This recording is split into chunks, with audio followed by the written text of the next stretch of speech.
Hello viewers, welcome to DaveTech YouTube channel. In this short video, I'm going to show you how to install the STIRR TV app on your Android TV without using Play Store. Please, if you find this video helpful, like, subscribe and share. Now on your Android TV, go over to the download the application app, and if you don't have one, check the description of this video. There will be a link which will help you to download the application on your Android TV. Yes, mine. After downloading, launch it and type this code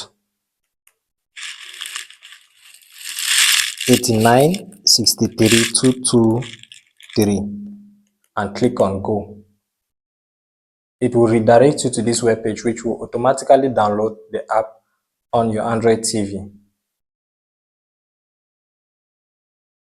As you can see, here's it downloading. Please be mindful, always wait for it to download fully on your Android TV. Be patient. After downloading, the pop-up installation button will show.